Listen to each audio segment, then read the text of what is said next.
Travolting presents The Fraser's Edge. Hosted by Jeff Sweeney and Stuart Elmore. Covering gods and monsters. Enjoy the episode.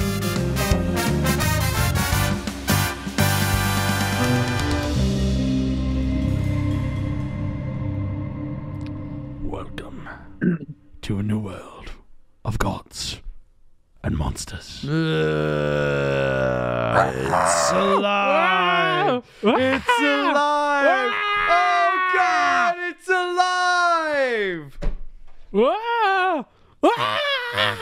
Does anyone know what the line I was referencing? Tusk. No! The Mummy 2017 trailer, in which Russell Crowe at the beginning of the movie is like introducing you to the dark universe. He's like, "Welcome to a new world of gods and monsters," and then it cuts to Tom Cruise screaming. Anyway, but specifically the version without the sound effects in it, and it's just all the people like, "Oh," and that is the best video on the internet to this day. Yeah. Oh yeah, welcome folks to our episode on gods and monsters. Yeah. I'm still on the wrong pages from our previous episode. Oh my God, Jeff. I'm falling apart today, folks. Thank you all for listening to our last episode on our 100th episode spectacular. Our 100th episode spectacular. If you bother to listen to that, we really thank you if you did. But our previous Brendan Fraser movie that we covered, George of the Jungle. Yes. Thank you very much for listening to that episode. We know we took in a 100th episode special interlude where we watched the pilot of Welcome Back, Kotter. And now we are back in the Brendan Fraser land where we're covering his next movie after George of the Jungle, Gods and Monsters. Yes. I'm just going to start off. I don't know where the filming took place.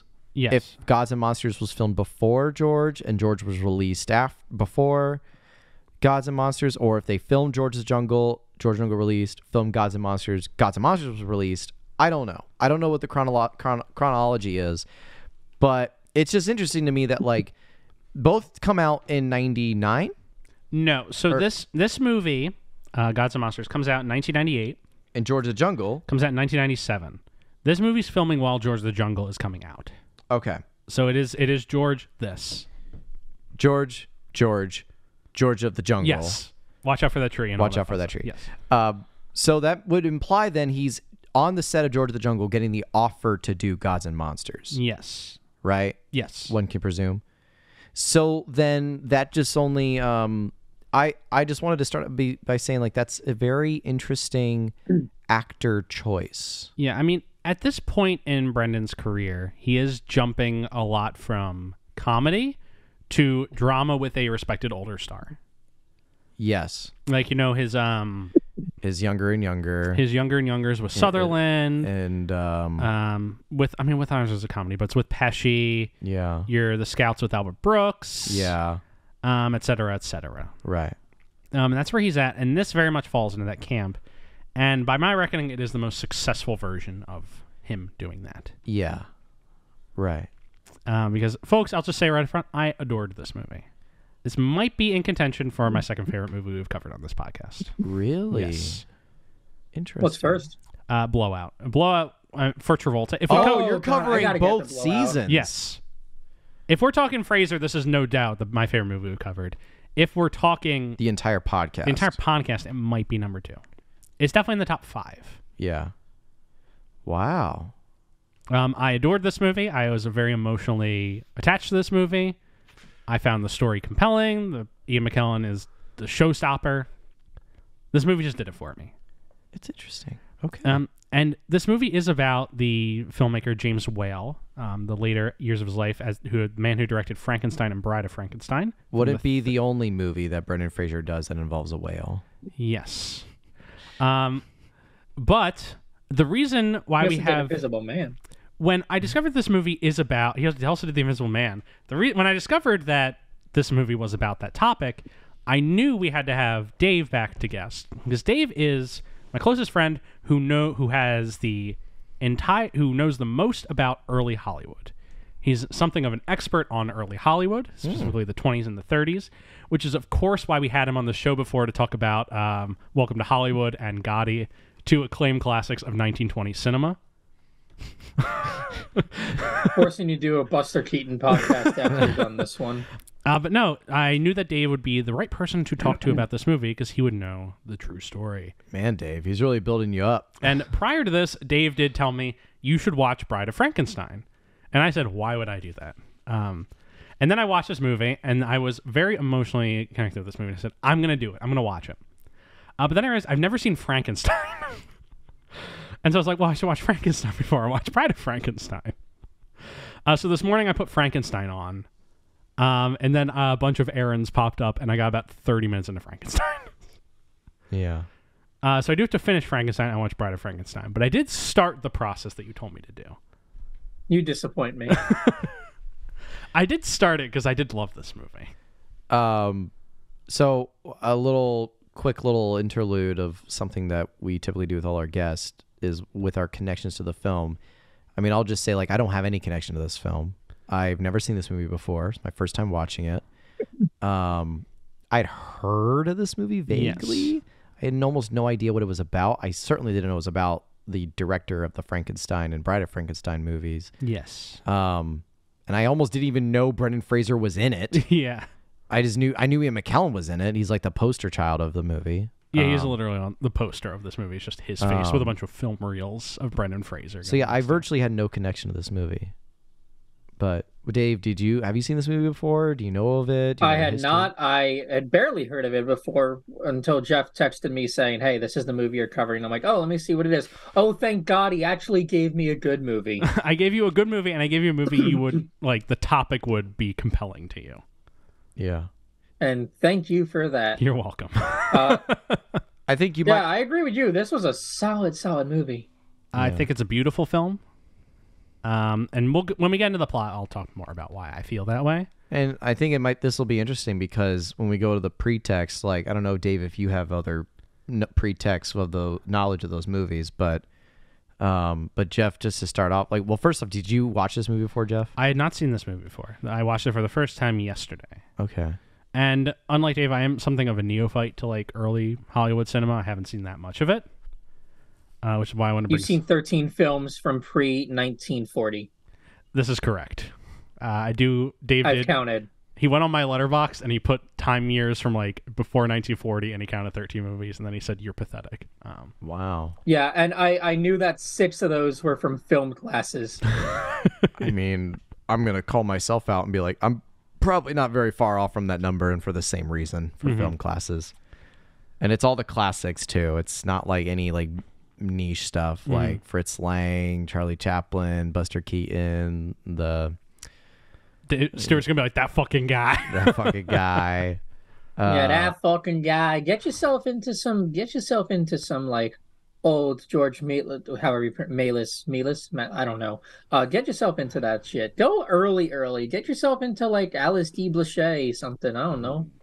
Early. Get yourself into the train arriving at the station. Oh yeah. Yes. The pier. If you haven't watched Roundhay Garden Scene, you're not a real film person. I did add one old movie to my repertoire recently. I saw, Dave, that you watched a movie called Capybara Walking, and it was 30 seconds long. So I astutely looked it up and watched it, and it was great. It was 30 seconds. I literally told you to watch it. It was 30 seconds of a capybara walking. Nice. A movie that was played in theaters. Wow. It's good. What pretext do you have, Jeff? So for this movie in particular, we basically talked about Fraser, where he's at. Yeah. He's achieving mainstream success at this time, and I think this is basically the pinnacle of his dramatic success. Yeah, because after this, it's... As a dramatic actor, not a movie star, as purely a dramatic actor, I think this is the peak of his career. Because, like, after this, it's like, what would we qualify as his next dramatic role? And looking at it, I'm unfortunately thinking, is it Crash? It's probably The Quiet American. Oh, yeah, The Quiet American. And then he does Crash, and then a bunch of movies that no one's ever heard of. He does Harrison Ford, Extraordinary Measures. But Extraordinary Measures in 20... It's a flop. That's 2010. This is 98. So after this, the next, like, if we ignore Crash... the next... As most people do. As most people do, except for the Academy in 2006, for some reason. Um, And yeah, it is probably the Quiet American. I would say his next successful, like, dramatic role is probably The Whale. Is the Quiet American not successful? I mean, it's a movie. It comes out. I'm just looking it up, and it's got good reviews. It's another movie where it follows the same trope of him following another bigger name actor because it's Yes. Michael Caine. Michael Caine. Yeah, it's Brendan Fraser in a Michael Caine vehicle.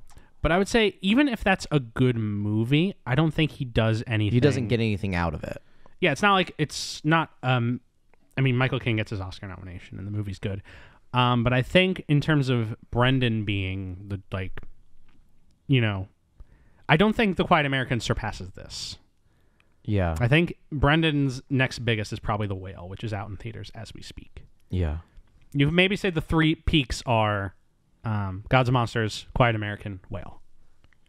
Those are his dramatic acting peaks. Yeah. So I think this movie's special in that way because we're seeing like the apex of his work as a dramatic actor. Yeah. And I think that there is a problem with him in this movie that we'll talk about. And I think Yeah. that problem is that Ian McKellen is so fucking good in this movie that even if Fraser is very good in this movie, watching him next to Ian McKellen, it just doesn't do him any favors. He's getting eclipsed in every scene. I wholeheartedly agree. Like, I think if you removed Ian McKellen from this movie, Fraser's maybe giving one of his best performances. But just when he's next to McKellen, you're just like, You're so drawn there's by no McKellen. comparison. You All cannot compare. And I fully agree with that. When I was watching their scenes together, I did not really care, nor did I fully believe Fraser. Yeah. And it's not a really testament against him. It's just how much my eyeballs were glued on McKellen in their scenes Because together. he's doing so much. He's doing in this a movie. lot. This is an incredible performance. Yeah. I kind of just want to make this the McKellen cast today, but we will stick with Fraser's Edge. Yeah. Dave, in your viewing and then potentially future insight in the movie, do you have any pretext you found out going into this? No, I kind of just walked into it. I've only literally watched it. What was it, 2 days ago? I also refrained from putting my review up on Letterboxd, just so that way Jeff could not peek what my opinions on this film were going to be. He would have to go blind in with me. Very fair. Now, but have you watched the Frankenstein movies before this? Yeah, I had seen every Universal horror film, all the Frankensteins, Invisible Man, Dracula, all that stuff. Actually, last October, I did, because there are 31 of them. I did all of them. One a day for October. Wow. Yeah. So then, there's 30. So then I did Nosferatu on the 31st. I want to ask you then, just delete the Gods and Monsters from existence. Like, where does Jimmy Whale, from a person who studies that culture of filmmaking, where does Jimmy Whale sort of place? And I don't mean like good or bad. I just mean like in the general cosmos of that era of filmmaking. Well, he had done his notable would be so he did Frankenstein. He did Invisible Man, which, by the way, rules as a film. Like, I think it's probably like at least top 5 of the Universal monster films. Bride of Frankenstein, I didn't particularly, even though that's the whole point of this film is relating back to Bride of Frankenstein as his life, and also looking into the film as queer coding. I didn't enjoy Bride of Frankenstein as much as the other ones. I think I do like the original Frankenstein and Invisible Man more than I liked his directed Bride of Frankenstein. But beyond the Universal monster films, he also did dialogue direction for Hell's Angels. He did a decent film called Showboat in, I think, the late 30s. It was a talkie, so yeah, late 30s. And then the rest of his career, I'm not particularly familiar with. I haven't watched many of his films. He talks a little bit in this movie about how, after Showboat, he did the Road Ahead, I believe it was called. Yeah, the Road Back. Which was taken from him by the studio and butchered, and his career was ruined for it. I do want to say, even though he didn't really do any major notable movies after that, he does direct the original The Man in the Iron Mask, which is eventually, which is based on French stories, which is eventually remade and readapted by I don't remember who did it, but Leonardo DiCaprio, that movie. James Whale did the original version of that, which I thought was fascinating.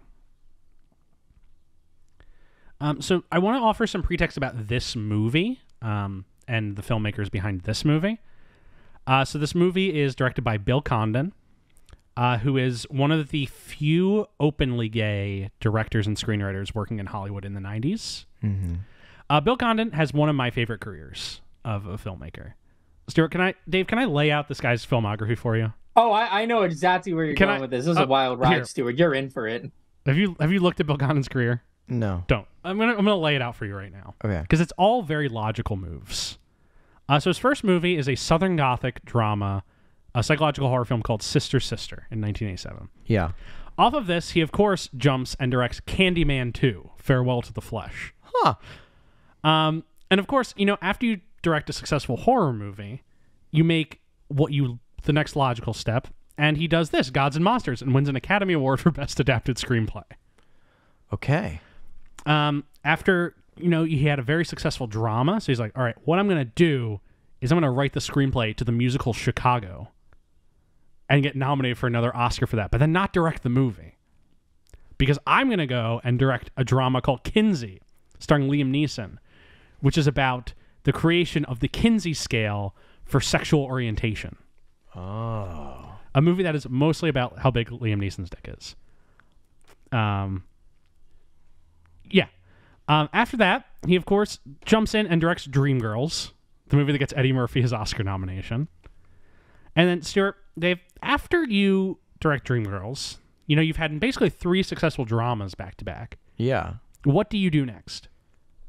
You jump into the best 2-parter of all time. Yeah, he goes and he directs the Twilight Saga, Breaking Dawn, Part 1 and Part 2. No shit. And finishes out the Twilight Saga. After Twilight, he directs The Fifth Estate, the Benedict Cumberbatch Julian Assange movie, which is filmed and released 3 years before most of the WikiLeaks stuff actually happens. Off The Fifth Estate, he's like, all right, I'm going to team up with Ian McKellen again and make Mr. Holmes, a movie about 95-year-old Sherlock Holmes solving a mystery. And then he's like, yes, now I'm going to finally go back to what I love, and directs the live-action Beauty and the Beast movie. Oh, my God. He then writes The Greatest Showman. And most recently directed The Good Liar, a movie about Ian McKellen and Helen Mirren as old con artists.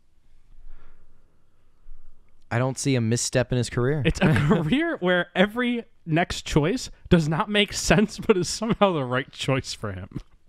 He's going full Ang Lee. He's just doing whatever he wants, whenever he wants. He's like, yeah, I did Candyman. I think I'll do Twilight.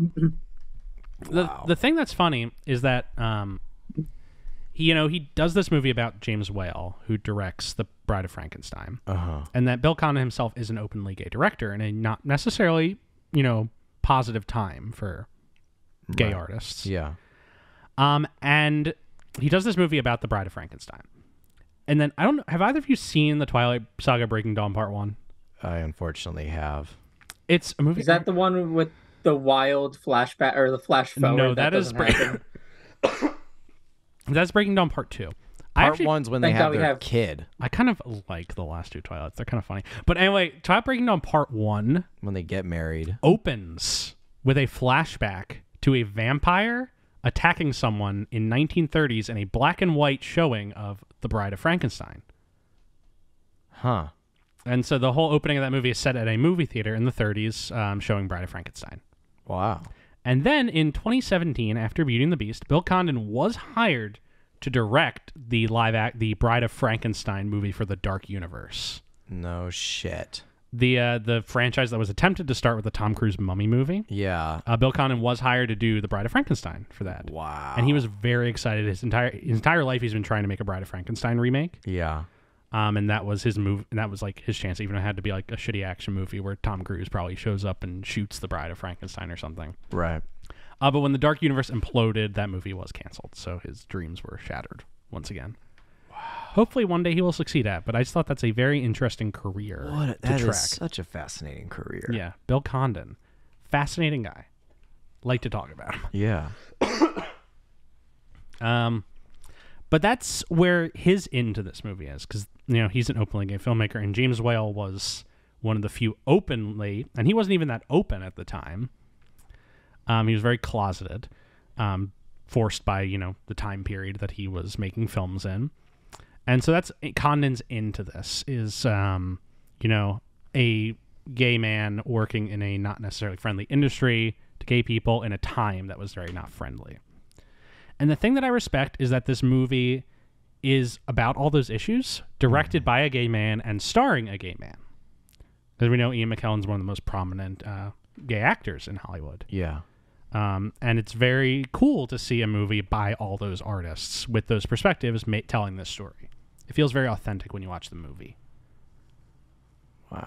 And that's the extent of what I wanted to talk about in regards to the pretext of this movie. I really don't have much to say about Fraser besides what we said at the beginning. I'm not going to have a lot to say about Fraser in this episode. Sorry, I was just reading some trivia bits about James Whale while we were doing that. So, but wow, no, I mean, okay, I mean, I liked this movie, but it wasn't it didn't blow my socks off. Good. It didn't rock your world. Did not rock my world. And I think part of that problem was this seems like a movie, and I know you probably weren't super inundated with the history of James Whale when you watched this, nor maybe you weren't either, Dave.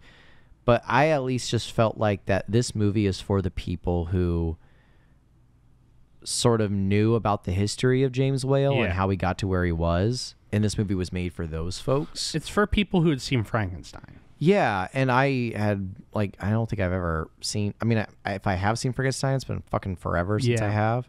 I don't have any attachment to the Frankenstein movies.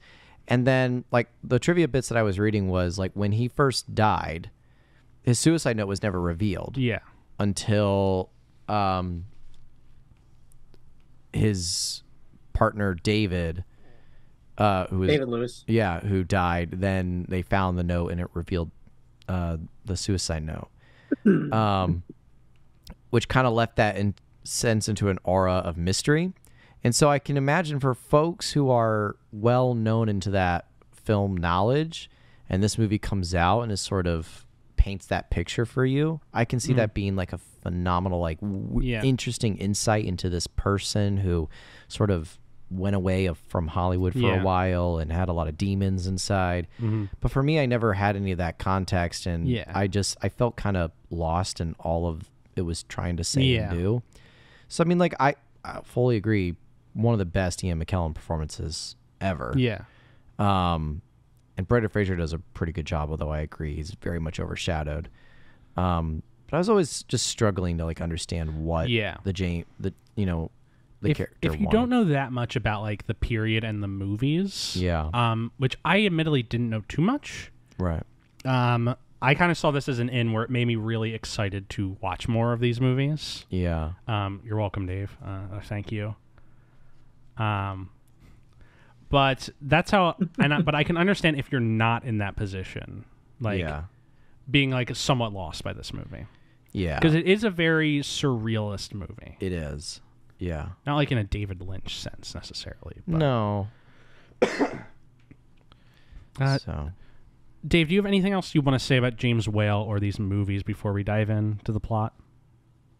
I mean, yeah, so he was, not that he hid it or anything. He was openly gay. He just did not pronounce it. If anyone asked, he would just be like, oh, yeah.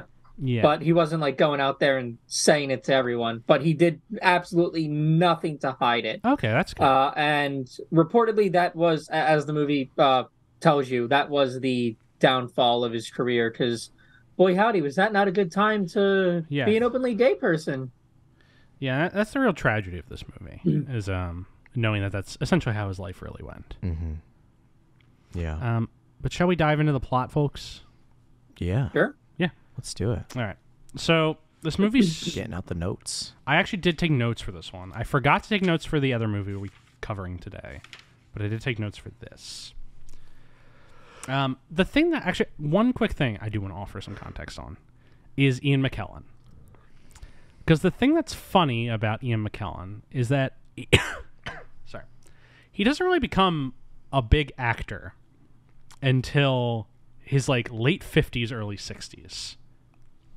Yeah. Because he's in a lot of stuff prior to this movie. But when it comes to like a major performance, this is kind of his first one. Uh-huh. Because he's in movies. He pops up in The Shadow. He's in The Last Action Hero. He's in a lot of Shakespeare adaptations. He directs Richard III. Or, no, he writes Richard III, which is just, adapting some stuff. But this is kind of his first, like, big Hollywood movie starring Ian McKellen. Mm-hmm. And he gets an Oscar nomination for this, and it kind of jumpstarts his career, because right off of this, he jumps into Bryan Singer's Apt Pupil, which is based on a Stephen King novel. And then he gets X-Men and Lord of the Rings immediately after this movie. Yeah. So it is kind of funny that Ian McKellen's this guy who becomes a megastar when he's old. Mm-hmm. And after spending a year of doing a lifetime of doing Shakespearean theater, he suddenly becomes an action star. Becomes a Shakespearean villain. Yeah, playing Magneto and Gandalf. And then he has like his 2000s are hit after hit. It's Lord of the Rings, it's X-Men, it's Flushed Away, Da Vinci Code, Golden Compass, The Hobbits, X-Men again. It's just it's a funny career. He ends up with Cats, great movie. Yeah. He plays Gus. Dave, we saw Cats opening night. Do you remember this? Yes.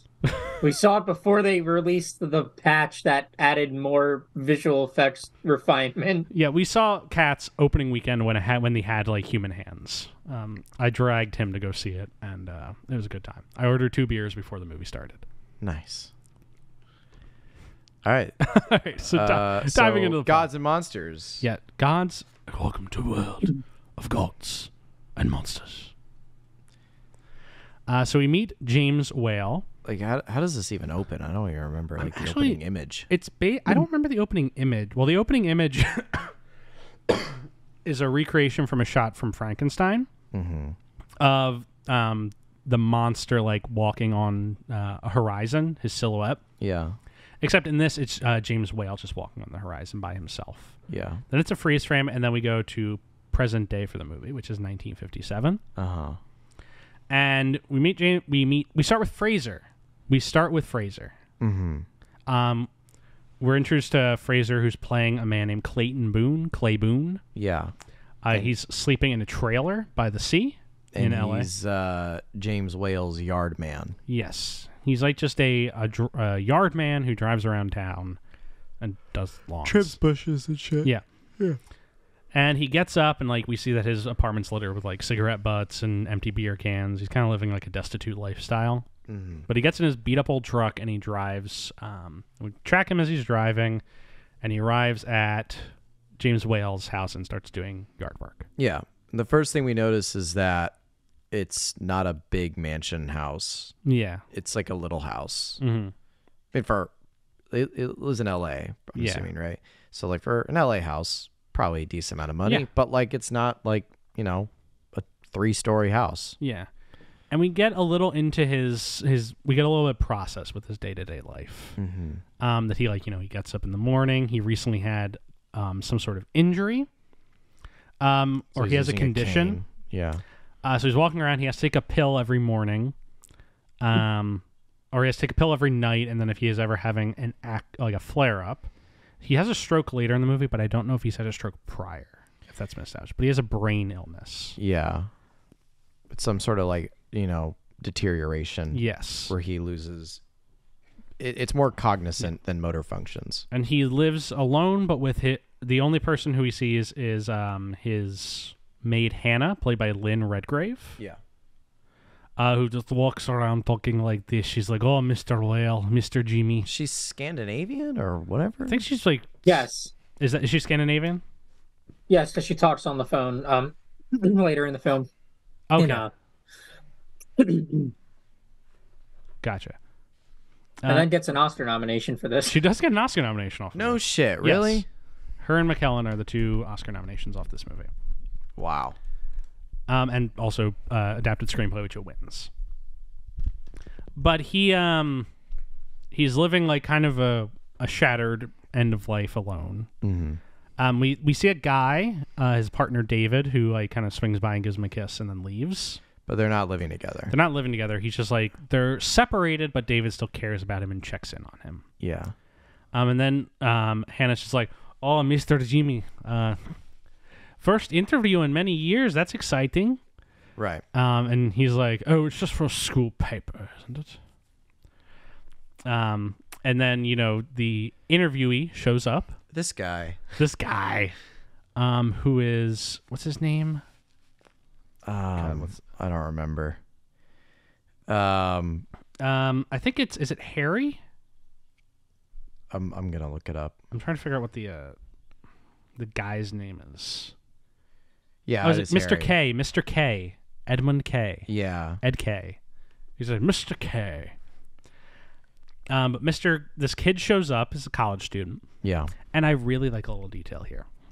Because he's, Whale is in the study, just sitting down. Mm-hmm. And when he hears that this person who's interviewing him is at the door, he grabs a book and opens it up and acts like he's been reading it for a while. Mm-hmm. And he basically has it set right as the kid walks in the room, and then he closed the book. He's like, oh, Mr. K, what a pleasure to see you.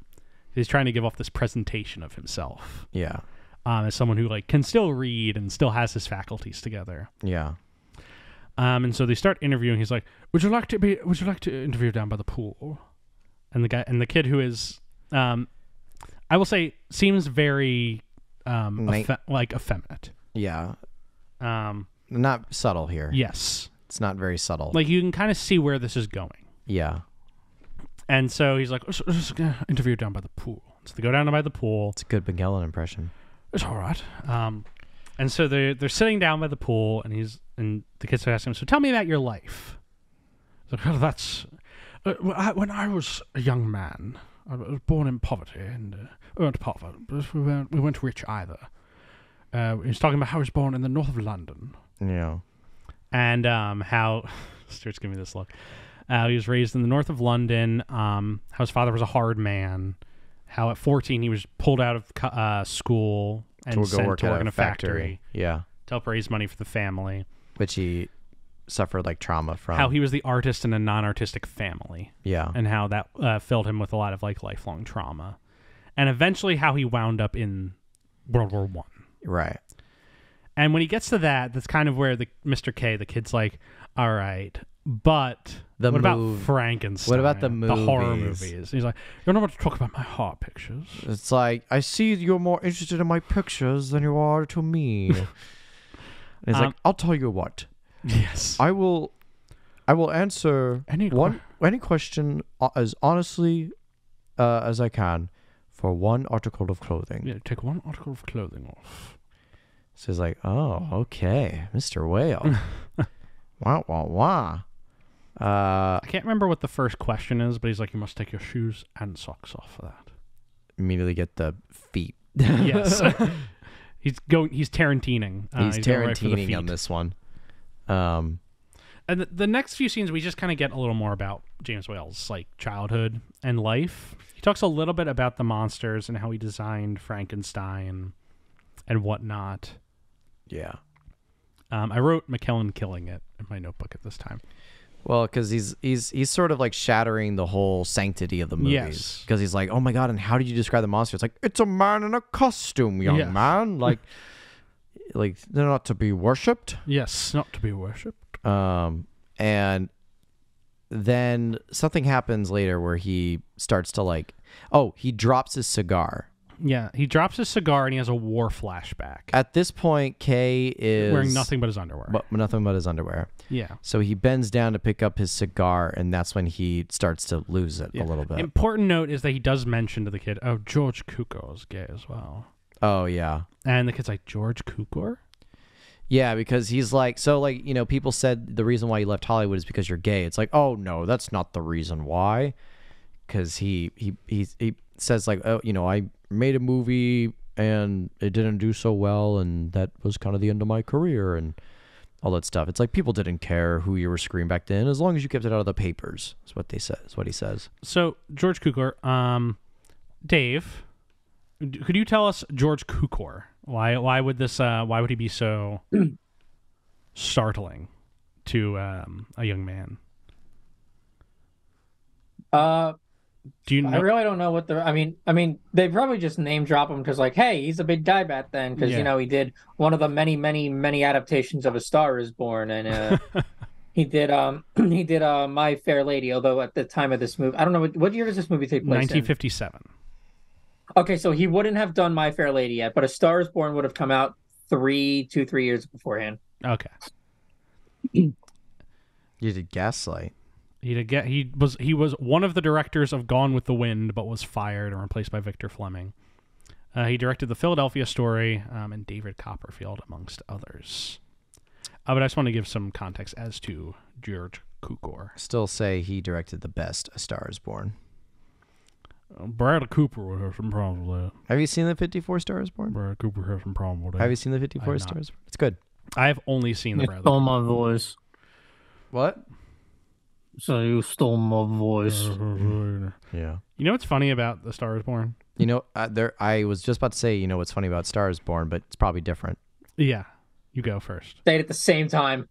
All right. Well, The thing that's funny about A Star Is Born is that the star that's being born in A Star Is Born is Judy Garland, who was Yeah. actually a washed out star at the time. yeah, and so the thing that's great about A Star Is Born, the 2018 one, is that Bradley Cooper cast himself as the lead role, and then he cast Sam Elliott as his brother, and clearly decides, well, I'm not changing Sam's voice.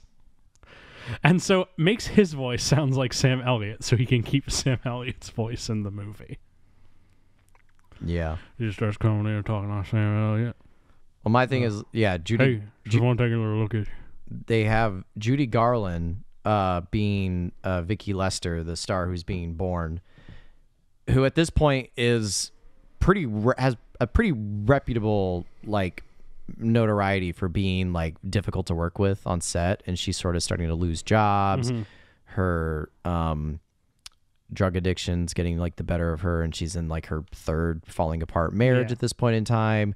And then she gets nominated, and she loses the nomination to I think she loses it to who won that year? Wasn't In 1955. 1955. Wasn't 1955. I don't remember, but she couldn't attend Yeah. because she was giving birth to one of her Liza children. Minnelli? No, Okay. I think Liza was born At that before. point. Interesting. No, have you seen He also is noted gay icon, Yes. Judy Garland. Yeah, have you seen the Judy Garland biopic? Judy? I have not. Yeah. With Renee Zellweger?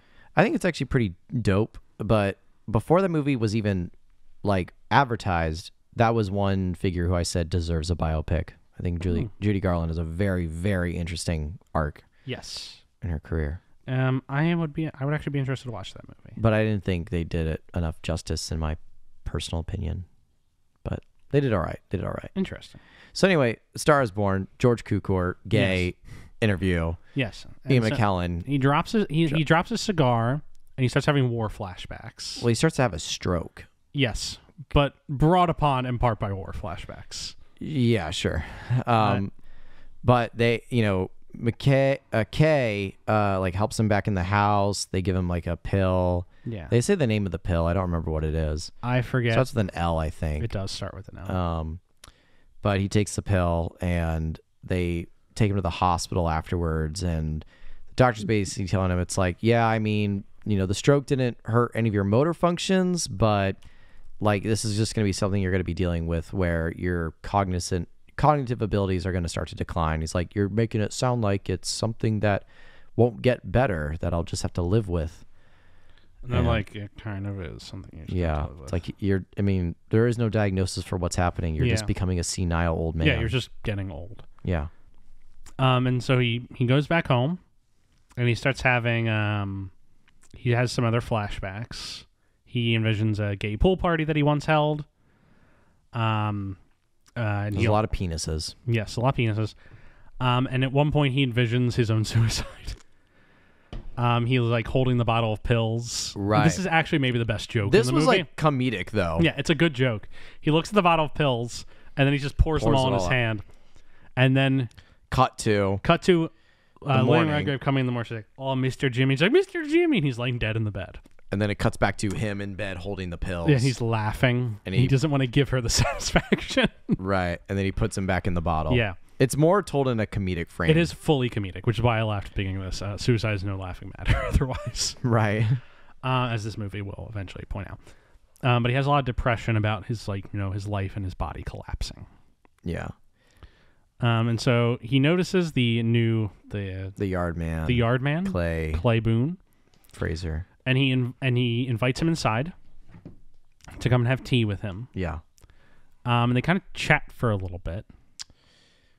This movie's not very plotty, so it's hard to track it. I was gonna say it's like It's it seems mostly like we're just just doing beat by beat. A it's lot of 'cause- nice It's like mostly just nice dialogue scenes, like a lot of metaphor. And I will say, Brendan Fraser in this movie. Yes. I think we got to go there, Jeff. You want to go there? Let's do it. Let's cue the hair ranking. Do the hair ranking.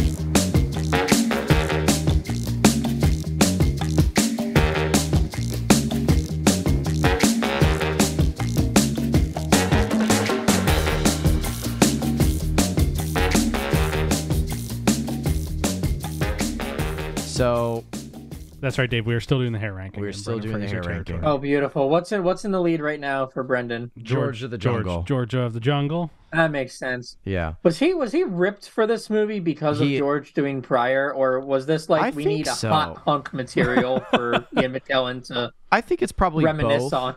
I think it's like we need somebody who's like a hunk, and Brendan Fraser was already like a hunk before this movie and before George of the Jungle, but it just so happened that he got ripped during George of the Jungle, and this is just residual rippedness Well, afterwards. I think the next scene that we're going to talk about. Let's do the hair, and then I want to talk about the next scene because I'm actually going to talk about this point. This is gonna be pretty quick because he just has like standard It's like kind of a buzz cut that grew out. yeah, a little bit. Like he was in the military. He served He's in Korea. bordering mullet. Mm. Yeah. He's on his way to mullet. Mullet territory. Do you have the list, Jeff? I do. Here you go. I'm gonna put it below the Scout, above School Ties. Below the Scout, above School Ties, which would make it a new number 7. Yes. It's true. Gods. A new world of gods. And monsters. It's just, if you watch the Mummy trailer, specifically the one without any sound effects, because Russell Crowe is very funny in that trailer. He's just like, welcome to a new world of gods and monsters. Yeah. Because he's playing Dr. Jekyll in that. So ridiculous. So yeah, like he talks to Clay, and is this when he brings up, "Oh, I would love to draw you"? Yeah, he has him in his study, Yeah. and they're just kind of talking. And he's showing off all of his sketches that he's done. Because he makes copies of other. Yeah, he makes copies of other famous artworks. Yeah. And then he does sketches of people. He's like, I'd love to draw you. Have you ever modeled before? It's like, what? You mean like pose for a picture? Or it's like pose for an artist. Just for a sketch. Yeah. It's like, I'd love to draw your face. So he's like, I would pay you, of course. And he says the line that I want to talk about why I think Fraser was cast for this movie. Because Fraser, he says, has a remarkable head and architectural skull. Yes. I was about to say the same thing. And Which the haircut attributes to, by the way. And the thing is, the end of the movie makes this very clear. Fraser has the Frankenstein's monster build. Yeah. He's built like Frankenstein's monster, which is why he's cast in this movie. Cut to our previous discussion on Passion of Darkly Noon. Yeah, where he's playing Frankenstein. Yeah. Dave, the movie The Passion of Darkly Noon, it's a horror movie that Brendan Fraser was in. He basically plays Frankenstein in it. So it's very fascinating that he's playing Frankenstein again in this movie. But he does just kind of have that like stocky build with like hair. Yeah. I want to check in, Dave, though. So, like, at this point in the movie, where are your thoughts at with, like, how it's describing these people? It's what it's doing, really. I mean, so Clayton Boone is fictional for this movie to further, like James Whale's eventual suicide. Like they're fictionalizing it. As far as I'm aware, Clay Boone is not a real person, correct? Yes, it says that he did have a male nurse as a personal live-in nurse. And so this is like somewhat based in truth that he did have a person who fit this bill, but it was a nurse, and it was a male nurse. not his yard keeper. Yeah. So that character is fictional, but they're using him for a real point.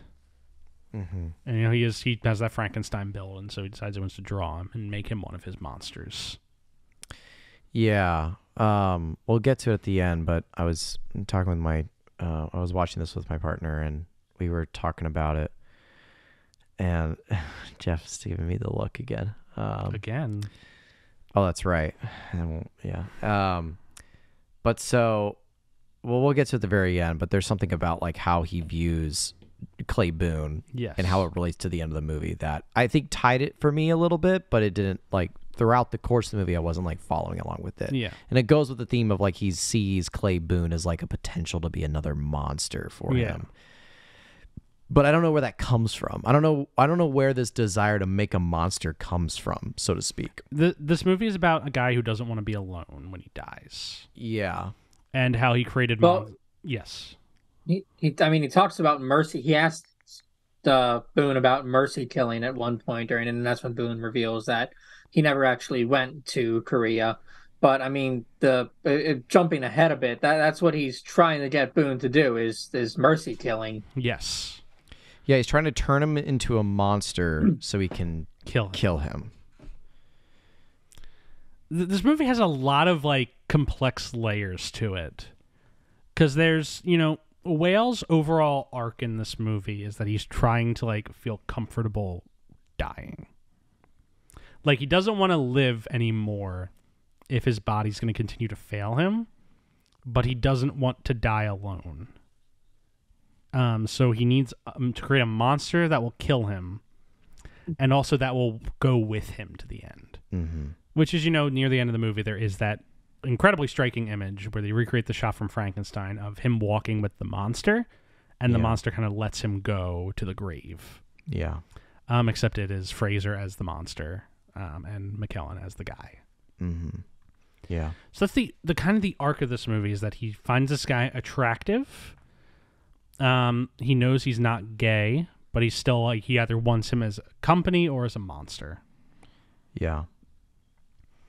So, I don't know what happens immediately after. Yeah, like I said, this is a very hard movie to track in a plot sense. Yeah, but I doesn't really have a plot. I don't know what comes after him asking him to be sketched. He agrees. And he wants him to sketch, and he's like, "Oh, this shirt, it's too white. It distracts. I need you to take your shirt off." So we go straight to the sketching scene? In terms of what matters. Okay. Yes. Yeah.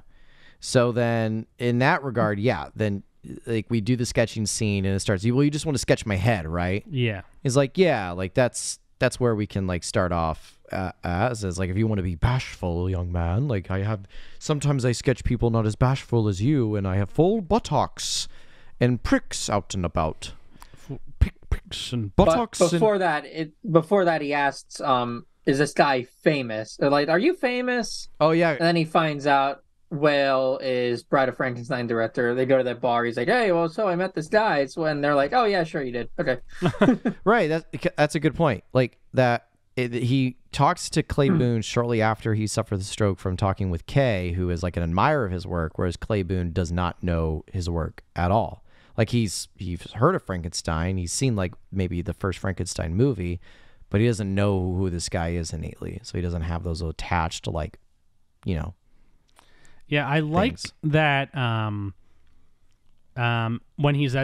Clay Boone is at the bar and they're watching The Bride of Frankenstein and everyone else is like kind of laughing at it. And then the next day this actually happens before the first sketch. And he goes in and he's like, "I watched one of your movies last night." He's like, "Oh, did people laugh at it?" Yeah. And he's like, No, everyone took it very seriously. He's like, everyone's so earnest nowadays. Pictures are meant to laugh. Yeah. After what I saw in World War One, I figured that the best way to confront death is to laugh at it. Mm-hmm. Yeah. And I thought that was a very interesting, because a lot of people do laugh at those older movies. It's like, they're goofy, they're hokey. And it's like, maybe you're missing the point. Yeah. That's intentional. And that you're supposed to laugh as much as you're horrified. Yeah. Dave, I don't know if you have any more to speak on that. with how people receive those movies nowadays. I mean, I know there is like a cultural shift in the time, but at the same time, the directors back then weren't stupid either. Yeah, they're working with what they got, and they're working with what at the time was considered effective. And watching all those Universal films, there are definitely some parts that are absolutely made to go, isn't this fun? Aren't we having fun? Okay, back to staring the shit out of you. It's like they're goofy. Like, monsters are inherently goofy. Yeah. And horror movies are inherently kind of funny. Yeah. And they're similar in the fact that this is why we're having that whole like boom of comedy directors suddenly doing horror and just absolutely knocking it out of the park, because at the core they're sort of similar in the fact that they are a setup into a build up into a payoff of something that is not expected. Yeah. They both sort of fit that skeleton. And the horror comedy, even though it's hard to pull off, is fun when it happens. And that's what a lot of those older films are. They're campy. They know they're campy. And especially once they get into the later ones, like once you're on the, fifth film or whatever, and we're suddenly having Abbott and Costello meet Frankenstein and Dracula and the Wolfman, which, by the way, in the Universal to sidetrack this I know for what a you're second, about to say, and I'm very excited about this. Stuart, you need to know this. After watching all 30 of these movies, do you want to know what the canon ending is for Dracula and Frankenstein in the Universal Monsters movies? What is it? Well, actually, it's the Wolfman. Sorry, the Wolfman and Dracula. Well, you see, in Abbott and Costello Meet Frankenstein, the canon ending to those characters' arcs is Wolfman wants to die. He is immortal. He cannot die. Dracula just wants Dracula shit. They get into a fight about it, and Wolfman, this movie ends with Dracula trying to escape as a bat, and Wolfman tackling him off a cliff and RKOing him into the water below, into the cliffs and rocks, and they are never found or recovered. And that is the canon ending for Dracula and Wolfman. Wolfman RKO's Dracula off a cliff as Abbott and Costello are like, who's on first? I don't know. Yeah. And the movie also ends with a surprise Vincent Price voice, Invisible Man. Wow. I think that's funny. That is pretty funny. I also that shit's wild. Those movies are essentially the first cinematic universe. Yeah, because they are, and it's fun. It's great, and it's fun that the Mummy. Abbott and Costello eventually just show up and are in these movies. Yeah, and they meet the Mummy, and they meet Frankenstein, and they meet quote Boris Karloff, the killer, who in the movie is not the killer. These titles are full of a lot of like, that's not what happens in the movie. There's a movie called She-Wolf of London. There quite literally is not a she-wolf in that movie, and that gives it 0 stars for me. A selling point. Anyway, they're camp, they're fun. Yeah, I think this movie saying that you're supposed to laugh at them probably has some truth to it. They're supposed to be fun and a little scary. It's like when people, like, I'm trying to think of a modern example of this, or like it's kind of like 90s Tim Burton. Mm-hmm. Where it's not scary, it's just kind of disturbing. It's like you're supposed to laugh at it. Yeah. As much as you are like kind of freaked out by it. Right. That's Raimi too, in a way. He intentionally camps the hell out of his film. Like Drag Me to Hell, it's campy as hell. It's got some goofy shots that are supposed to quote scare you, but he made them to go, I know this is supposed to be scary, but you're actually supposed to laugh at it. Yeah. It's like the monsters at the end of Evil Dead 2. People are like, it's not scary. Why is there so many jokes? It's like, that's the point. Right. That's the point. And it was kind of rewarding to see this movie discuss that, and that James Whale, he was intending that when he essentially was one of the originators of the genre film of, major horror pictures. Something I want to address is how this movie, in my opinion, very clearly paints Clay Boone as a closeted homosexual. Mm-hmm. Only because, like, I think I get it most in the bar scene where he's like trying to have his buddies and him like watch the they're trying to watch the Bride of Frankenstein movies, and all of his friends are like kind of laughing at it. He's like, well, no, this guy's like a big hotshot director. It's Mm-hmm. like, oh man, like I don't remember like how the dialogue goes, but it's just like how his mannerisms are and how he's like sort of not quite obsessing over him, but sort of admiring him from a distance, where it's like, oh, like he sees something in this guy, but then the moment he gets confronted with that, particularly through James Whale, like sort of pushing, sort of in a weird intentional way, pushing his like homosexuality onto him. and how much he like pushes back. And I see it very intentionally, but it's just a very interesting way how they're like painting him. Because the moment like he sort of lashes out, right, it's like, all right, are we done with this locker room talk? Like I'm gonna be like, oh yeah, he's a closeted gay. Like I read him in this movie I read him as like kind of curious about his sexuality, but we lost Dave. We're reconnecting. We're reconnecting. This is exciting content for the listener at home right now. He's back. Yeah. My Wi-Fi is working. Was it you guys that died out? I don't know. You just disappeared off our screen and then popped back. It was like 30 seconds. I'm not even gonna cut it out. Yeah. What's the last thing you heard? The last thing I heard was you talking about you thought he's a closet homosexual, and then you start going on about Whale pushing it on him and the way he interacts. Yeah. But I don't think it's an accident that the movie ends showing Brendan Fraser with a family. Yes. With a wife and kid. Because it paints the picture of like he has this suppressed part of himself that Whale is trying to like. And he gets to be a monster at the end of the movie when he was walking in the rain. Yeah, exactly. So that's kind of how. And this honestly, is a very rich text. Well, I give that credit to my partner I was watching it with. She sort of filled in those clues for me. Did she enjoy the movie? From a we both kind of walked away with it with the same view, where it's like, what did Jimmy Whale want? Like that was our biggest problem. To it's die. like, well, that's the thing. Is like, was it as simple as he wanted to be killed? He wanted to be killed, and he didn't want to be alone. But well, per his actual suicide note, he was basically like, I'm old.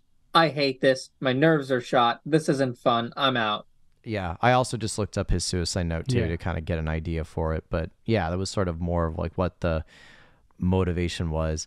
But yeah, that's where like I felt like the ending sort of tied it in, where it's like, of course he ends with a family, like a wife and child, but the moment he's by himself in the rain, he's a monster, walking around like a monster because a Whale was able to like create the monster, was able to let that part of him out. So Clay Boone's he's the type of closet homosexual that still exists to this day, which are closeted men who will never come out. Yeah. Ever. It's like I don't know if it's quite right to call it like a category, because it sounds like it's a permanent thing. But I think at least in the LGBTQ community, there is like sort of the idea of like the permanently closeted man. It's like somebody who grew up in just that right environment where it was always never talked about, and if it was always a joke or laughed at or humiliated in. Brought on by their peers, brought on by their social culture, and it's just that all concocts like the perfect, like, well, not perfect, the terrible outcome of this is a person who is going to feel out of place for their entire life. Yes. And that's who Clay Boone is. Yeah. I don't know. My interpretation. No, I think that's my actually, interpretation. you actually just swayed me. You convinced me. Yeah. I was like, I don't know if, and then you're like, yeah, you're correct. You're correct. That's a good read on this movie. Yeah. You did sway me.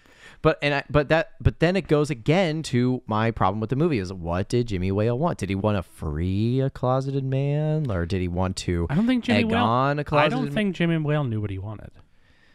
Well, that's hard for me to like latch onto then. This movie is very much a character study. Yes. It's about trying to understand Jimmy Whale.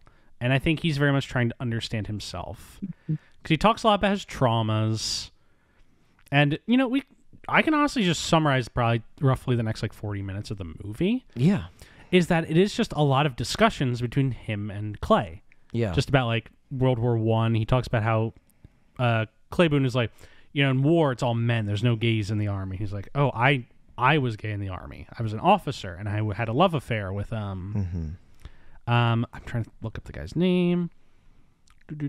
Oh, the soldier he had a thing with. Yeah, the soldier he had a thing with. I think was named Harry. Yeah, I think so too. I think it's Harry, or it's Dwight. No, it's Harry. It's Harry. And he had an affair with a guy in the military who was blown up, who was shot by German cannon fire, and was laid out on a barbed wire. And how every day he had to get up and look at his dead lover. And in the while middle all of the no man's land. soldiers made fun of it. Yeah, made fun of it. Because that was how you cope with death. Yes. Which is is that you laugh at it. Yeah. Which is what his movies are. Yes. You laugh at death. Yes. And at the end of the movie, he does get to laugh at death when he confronts it. He was trying to get Yes. permission to laugh at death. Yeah. He needed one of his monsters to give him permission to die and to laugh as he did so. Yeah. I love this fucking movie. But the thing is he doesn't succeed at any of his missions. He doesn't get killed. He commits suicide, and he dies alone. But he gets a monster that gives him permission to die. That's Fraser, like, having his final confrontation with Fraser. What text in the movie makes you think that? His entire final scene with Fraser. Where, like, he asks Fraser to kill him, and Fraser says no, and Fraser loves him and puts him in bed. Loves him? Yeah, Fraser, like, carries him and puts him in bed and takes care of him. And Jimmy Whale in his final day gets to know that, like, he is loved. And his legacy will go on as a man who is loved. And that he now has permission to die. His monster gives him permission to die by taking care of him in his final days, because no one else will. And then he goes and he kills himself. And, you know, that is basically the plot. This movie does not have a plot. It just has a sequence of events. It's a character story. I think there's one really interesting scene that's worth pointing out, that early in the movie he gets an invite from George Cukor. Yes. To go. To a reception for Princess Margaret. Right. And when he goes and he takes Clay with him as his guest. Yes. There are also many moments where it's like, again, the reason why I know for a fact it's like Clay has to be a closeted man, because he says yes to doing things with this guy that's like well over the cusp and edge and line of, oh, we are just good buddies. Yeah. Like, he goes on like a thing with him and is his guest and walks around with him, and like they have like lunch and tea time together. Like, it's very, and it's not like, and I don't even think Whale puts it up as a front of like, oh, I'm just hanging out with my friend, because then in the spare time of talking, he talks all about his homoerotic experiences and things like that. So it's just a very interesting dynamic, these two. But when he goes to this party, Kay, the student who like interviewed him at the beginning, sort of concocted this little meetup where he sees Boris Karloff.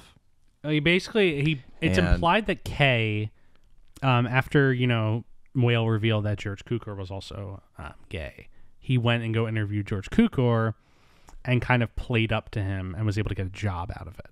Yeah. And then because of that, he was able to, you know, kind of organize this reunion. Yeah, and so this was where he was able to get Boris Karloff and Elsa Lanchester together. Yes. The Frankenstein's monster and the bride. And they pose for a photo, and he's like kind of out of it. Like, he's not fully all there. Yeah. It's that part was pretty interesting to me. It's good because it's like he talks about how at one point, you know, Elsa Lanchester's like, don't you just love being famous? Yeah. Kind of like that. One of James Whale's like kind of regrets in this movie is that he's only going to be known for his monster pictures. Yeah. And at the end of the movie, he realizes that there's something special about that. Right. That there's not something to regret. Those movies mean something, and they meant something to him, and they meant something to other people. Right. Yeah. And so that scene is like kind of just him being confronted by it. He was not brought to this party because anyone cares about him. He was only brought to this party so they get the photo op of him with his monsters. And as much as he tries to spend the first half of the movie running away from his monsters, at the end he realizes his monsters are the only thing that he has that he loves and loves him back. He's trying to run away from his memories, and at the end he realizes he needs to embrace his memories and his traumas and his monsters. The only thing he loves and loves him back. Yes. Are his monsters. And he makes Fraser a monster, and that is what gives him permission to die. Now you have my permission to die. Of course. Oh, there we go. Bane's back. We were having a very serious moment there, Jeff.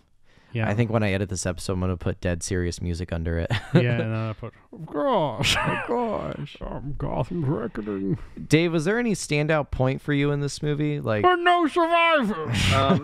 I mean, I think the part that confirms the idea that Boone is closeted is the fact that after after he goes for the painting session where he starts talking about the pool parties as they used to have, and Boone freaks out and leaves. He goes to the bar. He tries to look for his ex. She's not there. He sits down next to a random woman, and then it cuts to a shot of them having sex later on. Yeah. Very, very violently, I would say. Yes. That's Like he is on the trying to nose. reaffirm, nope, I'm straight, I'm straight, I'm straight. That's Yep. what's happening. That's exactly what it is. 100%. I'm straight. I'm straight. I'm straight. And then I'm he straight, goes, straight. and then he goes back to Whale. Yeah. Like he keeps coming back to Whale. Yeah. The final confrontation between the two of them that we've talked a lot and alluded a lot is basically that Whale's very depressed, and Clay finally agrees to pose for him nude. Yeah, because this is actually shortly after the party. Yeah. Where it starts raining. Yeah, and this is where Whale reveals that all those times he's been sketching, his strokes have impaired his artistic ability, so he doesn't even have his artistry anymore. Yeah, and he wants Which to. also reveals that he's just been wanting Boone not just for the pain, but his company, because he Yes. wouldn't continue to try to draw him if it wasn't working. Yes. Dude's too proud for it, but he wants the company. Yes. And he shows like all these like just Scribbly like line. scribbles. Yeah. Something I like that I love, one of my favorite visual motifs in this movie is that at this time the movie's camera style changes. Did you notice this? Yeah. Is it when they walk in the door? When they come in the door, Yep. from that point on, it starts adopting early like monster movie camera angles. Yeah. There's a little sway and like Dutchy harsh angles. and canty, like all that stuff. Yeah. There's that, and then something else that I liked.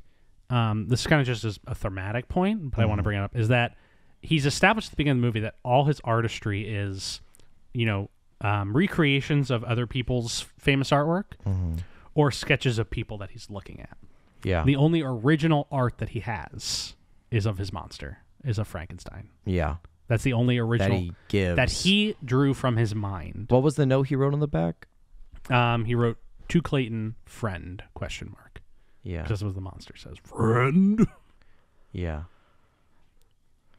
Stuart, what you do, a large green man walks in your house and says, "Friend." Be like, yeah, friend. Oh, he's friend. You're my friend. You're my friend. Yeah, absolutely. But yeah, that final confrontation scene, it's a very interesting one because like he's soaked and McKellen's like, "Oh, go upstairs and shower and I'll put some clothes out for you." And then Whale goes down into his study where he's having like war flashbacks and stuff with like the lightning and all that. Meanwhile, Clay Boone gets out of the shower. He's like, "Hey, Mr. Whale, where are those clothes you said?" And Yeah. he comes out and he's wearing just a towel. And throughout the rest of the movie, in the house, he only wears a towel. Yeah. He never gets like pants. Fraser- He gets a shirt. Fraser's kind of looking good. But he never gets pants. He's looking good. But for the while, he's just walking around in a towel. He's like, "Mr. Whale." Yeah. And he comes and he sees him. And that's where we get like the scribble reveal Yeah. and his depression. And that's when Fraser takes the towel off. Yeah. And he's like, "I will pose for you." Yeah, I'll pose for you. And then Whale puts a World War I gas mask on him Yes. as a kind of a way of, he's going Monsterifying to him. turning him into a monster. Yeah. And then like kind of fake attempts to sexually assault him in hopes that it will get him to attack him. That was the interesting bit because it's like, yeah, it is kind of like a fake assault. Little. yeah. Like he sits him down, he's caressing his shoulders. Like it's, Yeah. trigger warning for folks on this, but yeah, he's like caressing his shoulders and like Clay is not consenting to any of this stuff at all. He's like, I don't like this. Yeah. Chrissy, wake up. I don't like this. And then he starts like reaching down. Yeah. He's still wearing like a towel at this point, I think. Yeah. And that's when he like sort of tries to grab. And like, I think it's worth mentioning Yeah. that seeing this scene and how it plays out and then knowing Brendan Fraser's future, like, Yeah. it made this feel different for me. It's a little Watching uncomfortable knowing the Fraser, like what happens to him later in his life. Yeah. But I think much as this movie is kind of using this as a, there's some like, this movie doesn't handle this glibly. It's not like this movie sees this as a joke or anything. Oh, look at this goofy old man reaching. Yeah. Like, no, it's a terrifying thing. It's a terrifying thing for Fraser. And it's very apparent that what's like as it goes on is that Whale is just attacked. It turned him into a monster, so he doesn't have to look him in the eye, and then is basically trying to get him to kill him. Yeah, because after he tries to reach down for his, penis. Yeah. He like throws Whale on the ground and like proceeds to start punching at him, throwing punches, and Whale at this point just starts laughing. Yes. This movie was called Whale. Not The Whale, just Whale. Just Whale. And Fraser 20 years later does The Whale. Be kind of poetic. Yeah. I mean, it is already kind of poetic, these two Yes. movies, sharing a lot of similarities. Yeah. But yeah, and how Whale just starts laughing, and he's like, "Kill me, please," because that's he's like, go on, break my neck. yeah, Every day a new piece of my mind goes, but with you, death will be bearable. You could be my second monster. yes, yeah, Yes. kind of stating the theme on the text right Yeah. there. But then Fraser doesn't, and then he gets back up and he says, "Let's get you to bed." That's all he says. He just says, "Let's get you to bed." So he helps him up. Still has the towel on, and he gets him up to bed, and it's almost like nothing ever happened. He just like kind of tucks him in, and I'm trying to think of what he says when he goes in bed. What are his last words when they leave? I can't remember what his final words are in the bed. Well, his final thing is he just says tonight, but he says when you die, make sure your brain is the last organ to fizzle. Yes. Yes. That is what he says. That is the last thing he says. And then with that... Which is no accident that I think it's only appropriate that the note that was never found, because originally Whale's death was ruled an accident Yes. until David Lewis, who then died decades later when the note was found. And I'm just going to read it for the audience because I think that capitalizes on that final words he says in bed. Yeah. So it's, "To all I love, do not grieve for me. My nerves are all shot, and for the last year I have been in agony day and night, except when I sleep with sleeping pills. And any peace I have by day is when I am drugged by pills. I have had a wonderful life, but it is over, and my nerves get worse, and I am afraid they will have to take me away. So please forgive me, all those I love, and may God forgive me too. But I cannot bear the agony, and it is best for everyone this way. The future is just old age and illness and pain. Goodbye, and thank you for all your love. I must have peace, and this is the only way." Which is pretty heavy. Yeah, pretty fucking heavy. And the movie isn't about him overcoming that and finding a new solution. Mm-hmm. That, oh no, there is things to live for even when your faculties are gone.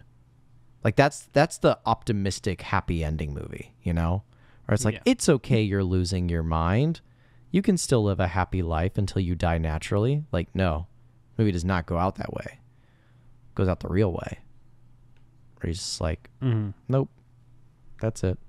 That's it for me. He goes out because that's the only choice he has by him. And so the next day, I think Boone is asleep downstairs, and that's when the maid comes in. And she is like, "I can't find Mr. Jimmy. He's not in his room." And they go outside and they see him like arms folded out, T Christ pose, face down in his pool. Fraser leaps in and gets him out. Yeah, he pulls him out of the pool, and he's dead. And Hannah runs down clutching the suicide note. Yeah.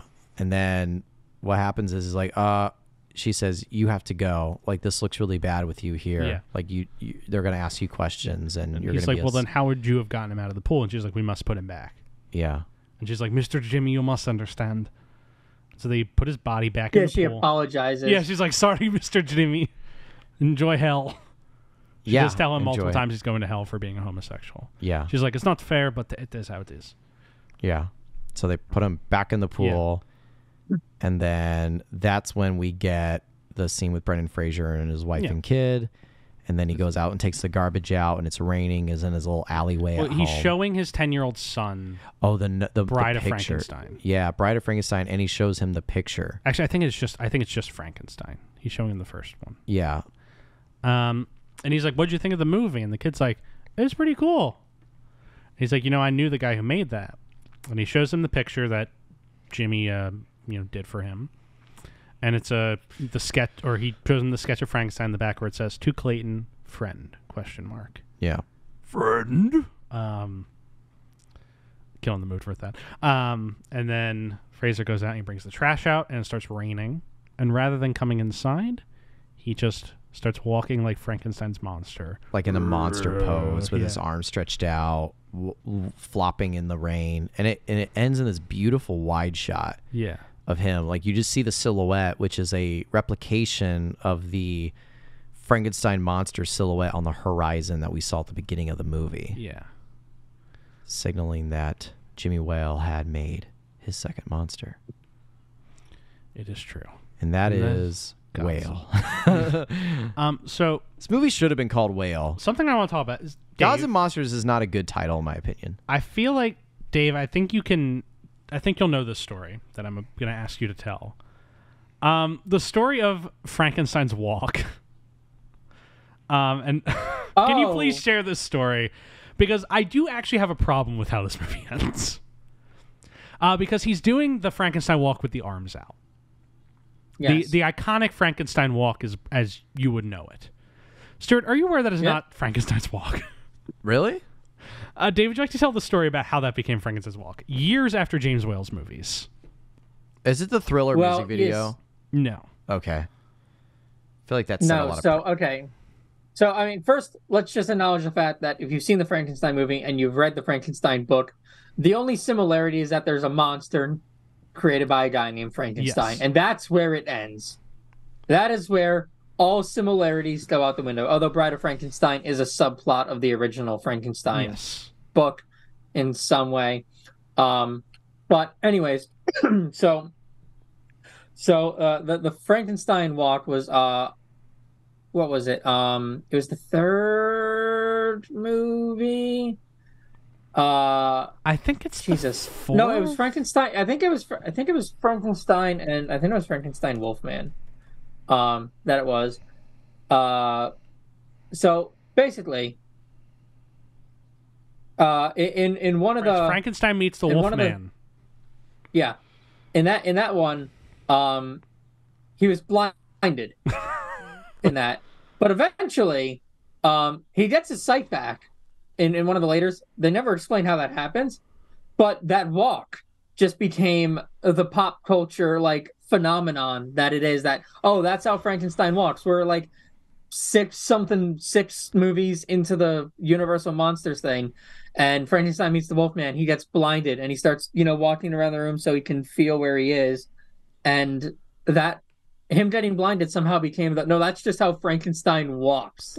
Well, that's so interesting. Didn't what happened is that they filmed the movie with Bela Lugosi was playing Frankenstein in this movie, not Boris Karloff. And they filmed the movie with the idea that he's blind. So he's walking around like this because he can't see anything with his arms outstretched. Yeah. In post, they took out that he was blind. Oh, Dave, is that not correct that they took out he was blind in post, and then the movie it's one of those things where like I feel like I can remember him getting blinded, but I don't remember that exactly. So yeah, no, he just does the little walk because he's blinded, and then that became the thing everyone knows. I seem to remember like when the movie came out, he's not blind. They took out the bit that explains that he was blind, so it's just him walking around like this, and so everyone's like, oh, that's how Frankenstein walks now. And so they're like, all right, okay, I found it. He walks like this now. In Ghost of Frankenstein, he was blinded, but that was taken out of the final cut. So when Frankenstein meets the Wolfman, he just inexplicably walks like that. Because he's blind, but watching the movie, there's nothing to tell you that. So basically, what the reason it got cut out, as I'm reading here, I did not remember this, but now I do remember reading this. Lugosi's accent they were just like, okay, his accent's a bit too goofy for this movie. We gotta cut that. So the explanatory dialogue was cut from the film. So they cut out any reason why he would be blind, and you just watch them and you're like, I guess Frankenstein walks like this now. And now, for almost 100 years, Frankenstein has just pop culture wise walked like this. And has nothing to do with James Whale or Boris Karloff. Damn. You ever read the original Frankenstein? I did in high school, so it's been a while. Same.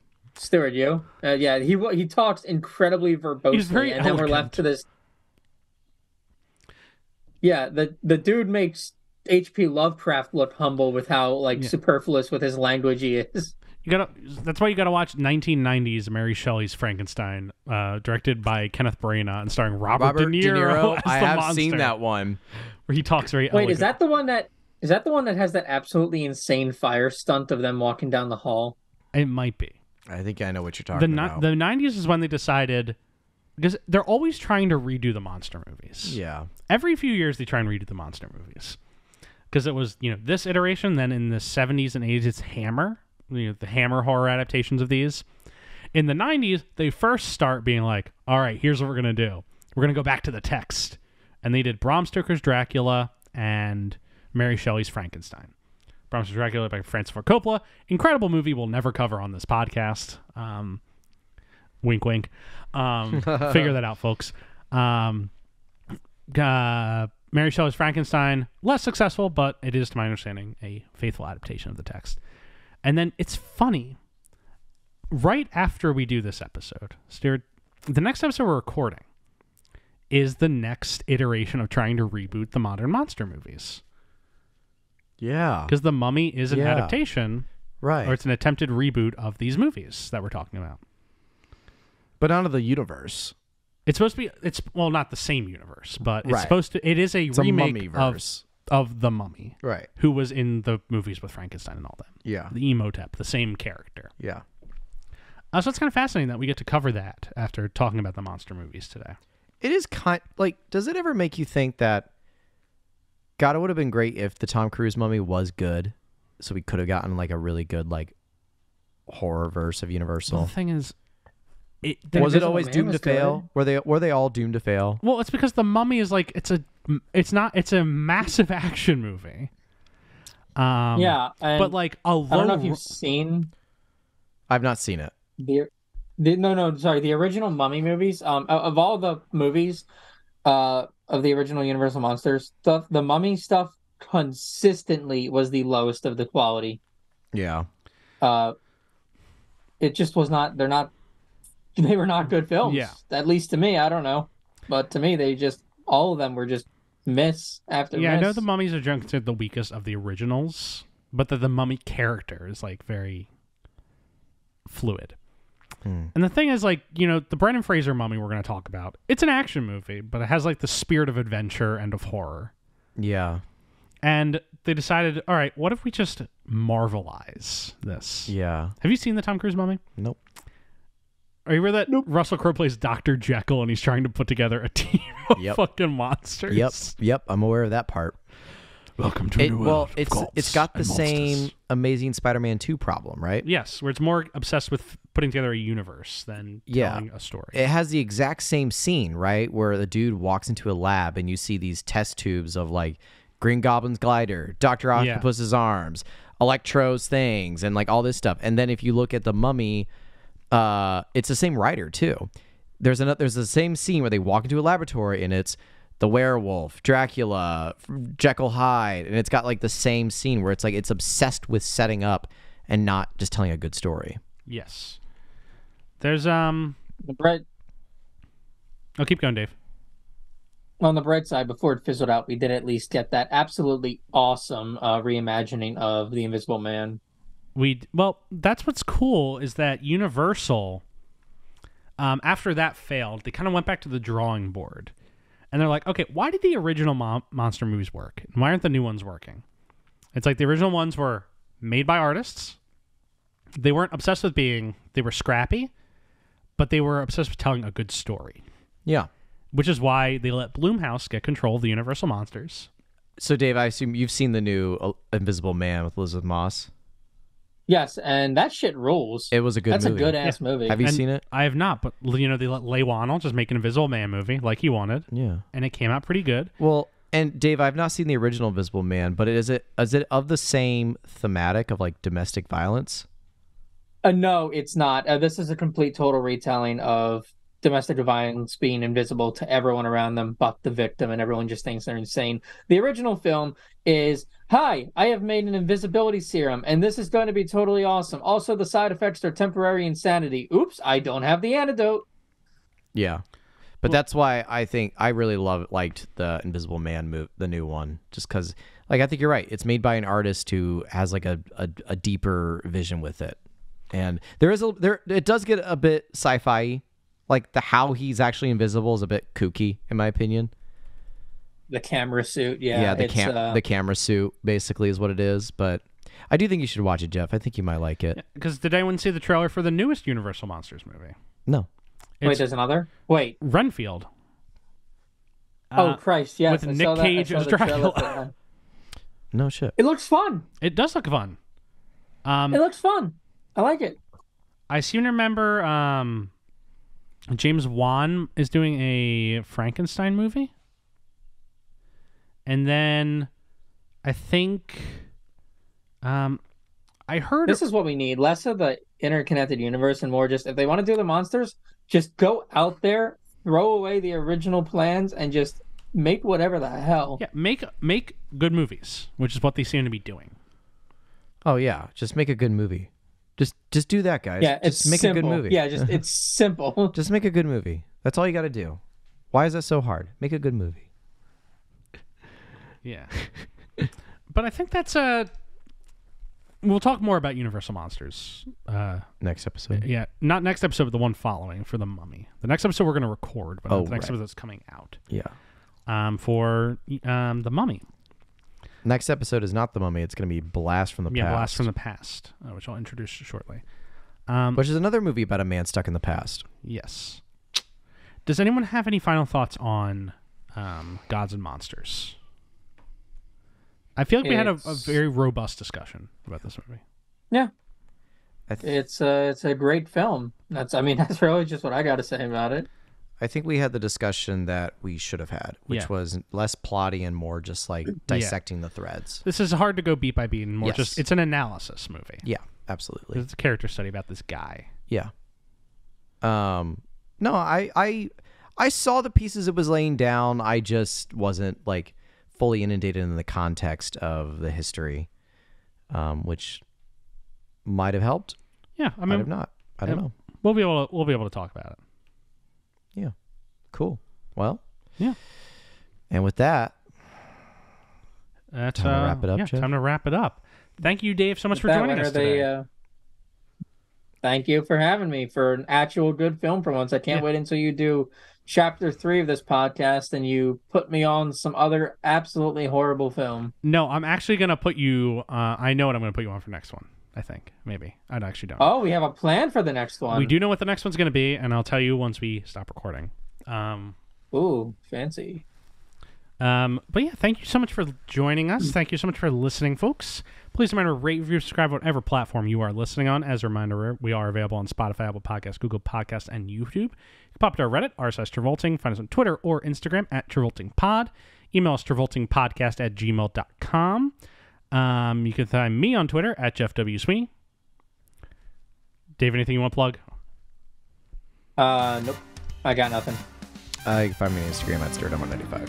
And as always, special thanks to Rebecca Johnson for our graphic design, Michael Van Bodegum Smith for our theme music, and Ange Gardner for our social media. See you folks next week. Have a great week. Bye. Blast off.